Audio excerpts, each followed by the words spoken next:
En lo más profundo de la cordillera central de la República Dominicana, anidado entre montañas verdes y ríos serpenteantes, se encuentra el pequeño y aislado paraje de Arroyo Cano. Aquí, la vida transcurre a un ritmo lento, casi detenido en el tiempo, donde las noticias del mundo exterior llegan como un eco lejano. Los caminos son de tierra, las casas humildes, y los secretos se guardan con el mismo celo que las cosechas. Es en este escenario de aparente tranquilidad donde nació y creció una figura que se convertiría en una pesadilla viviente, un hombre cuyo nombre aún hoy se pronuncia en susurros cargados de temor y misterio: Pedro Petete Luciano, mejor conocido como Petete el Descuartizador. Un nombre que transformaría para siempre la paz de este rincón olvidado. La historia de Petete es la de un fantasma que caminaba entre los vivos. Desde su niñez, marcada por la pobreza extrema y el aislamiento, Petete era diferente. No jugaba con los otros niños. Prefería la soledad de los montes, los silencios largos y la compañía de los animales que cazaba. Esta marginalidad, este sentirse apartado, fue forjando en él un carácter indescifrable y oscuro. Era un muchacho sin presencia oficial en el mundo. Nunca tuvo un acta de nacimiento, una cédula de identidad, ni siquiera una fotografía. Para el Estado y para muchos en su propia comunidad, Petete simplemente no existía. Era una sombra sin rostro ni registro, un enigma humano que se movía en los márgenes de la sociedad. El misterio que lo rodeaba se convirtió en terror cuando la comunidad fue sacudida por una serie de crímenes atroces. Los cuerpos de varias personas aparecieron brutalmente desmembrados en los alrededores del pueblo, sembrando un pánico sin precedentes. Todas las sospechas, alimentadas por el miedo y su reputación de ermitaño, recayeron sobre Petete. Los relatos lo describían como un salvaje, un hombre poseído por una furia incontrolable. Antes de que las autoridades pudieran capturarlo, Petete desapareció. Se esfumó en la inmensidad de la sierra que también conocía, dejando tras de sí un rastro de sangre y una leyenda negra que apenas comenzaba a escribirse. Su huida fue el acto final que lo consagró como un mito. ¿Lo mataron en las montañas? ¿Huyó a otra parte del país? ¿O sigue escondido, convertido en una bestia salvaje que acecha desde la espesura del bosque? La falta de respuestas concretas y la ausencia de su cuerpo crearon un vacío que la gente de Arroyo Cano llenó con sus peores miedos. Petete se convirtió en el cuco de la región, una advertencia para los niños que se portaban mal y una presencia invisible que, según muchos, todavía vaga por los montes. El hombre de carne y hueso se había desvanecido, pero el monstruo que crearon en su nombre se arraigó profundamente en el alma del pueblo. Los crímenes atribuidos a Petete no fueron simples actos de violencia, fueron una declaración de brutalidad que destrozó la inocencia de Arroyo Cano. Las víctimas, gente humilde y trabajadora, encontraron un final horripilante.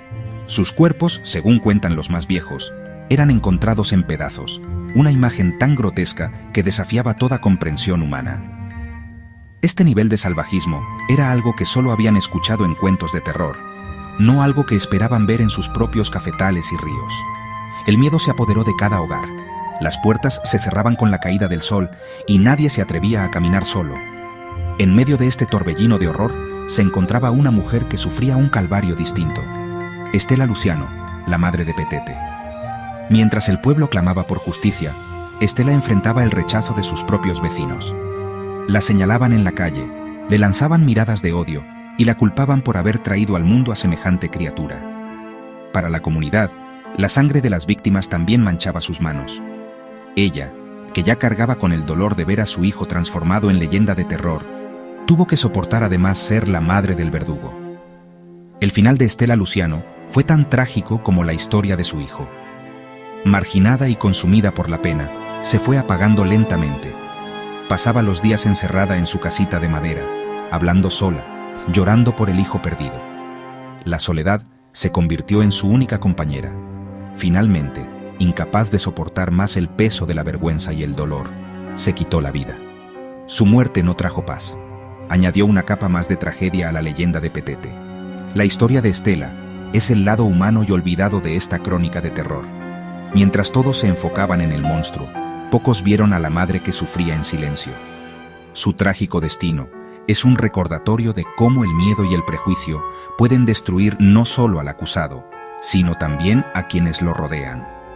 Ella fue otra víctima de los crímenes de Petete, una víctima indirecta cuyo sufrimiento fue ignorado.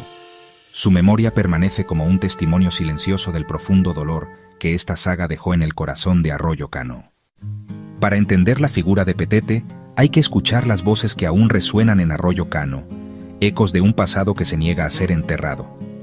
Los testimonios de quienes lo conocieron, o creen haberlo conocido, pintan un retrato fragmentado y contradictorio.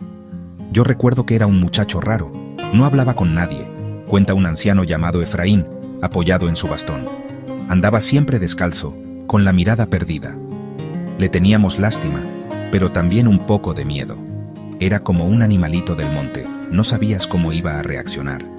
Nadie se imaginaba lo que venía después, pero la semilla de la extrañeza ya estaba ahí, sembrada desde que era un niño. Sin embargo, no todas las perspectivas son de temor.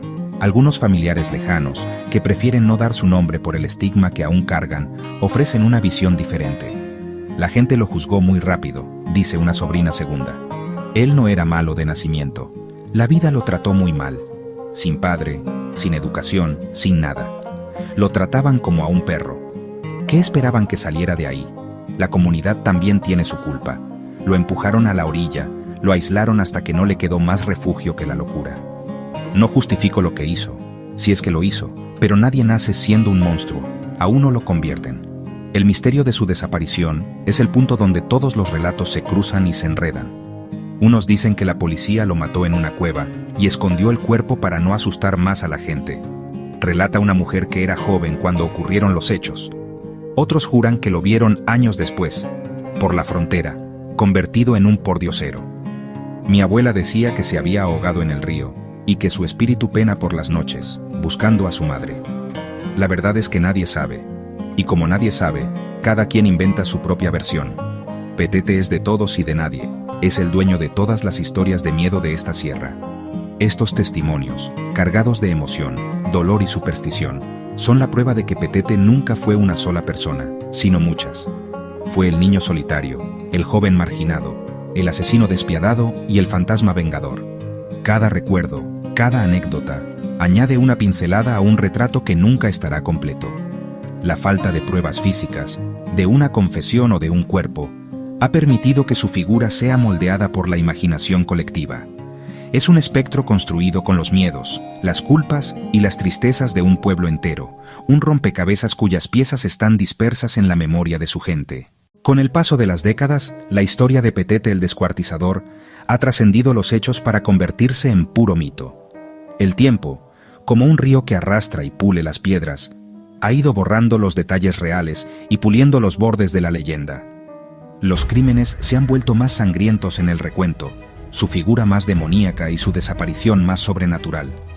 La falta total de registros oficiales ha sido el terreno fértil perfecto para que la leyenda creciera sin control, mezclándose con las supersticiones locales sobre galipotes, vacás y almas en pena. Petete ya no es solo un asesino, es una entidad, una fuerza oscura que habita en el imaginario de la provincia. Su nombre es ahora una herramienta de disciplina y una fuente de entretenimiento macabro.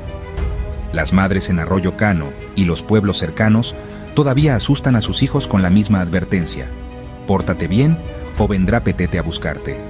En las noches de fogata, los mayores cuentan sus hazañas con un dramatismo que eriza la piel de los más jóvenes, asegurando que su espíritu aún merodea por los cafetales durante la luna nueva. La historia se ha transmitido de generación en generación, no como un hecho criminal, sino como un cuento de terror folclórico, parte intrínseca de la identidad cultural de la región. Petete es su propio Drácula, su hombre del saco particular. El impacto en las nuevas generaciones es palpable. Los jóvenes de Arroyo Cano han crecido bajo la sombra de esta leyenda. Para ellos, Petete no es un hombre que pudo haber sido su vecino o familiar, sino un personaje casi ficticio, tan real y a la vez tan lejano como cualquier monstruo de película. Esta distancia generacional ha solidificado su estatus de mito.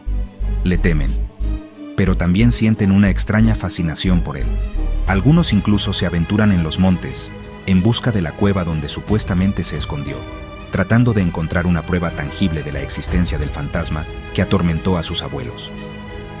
Así, la leyenda de Petete el Descuartizador sigue viva, latiendo con fuerza en el corazón de la sierra. Es un recordatorio perpetuo de la violencia que una vez rompió la paz del pueblo y del misterio que nunca fue resuelto.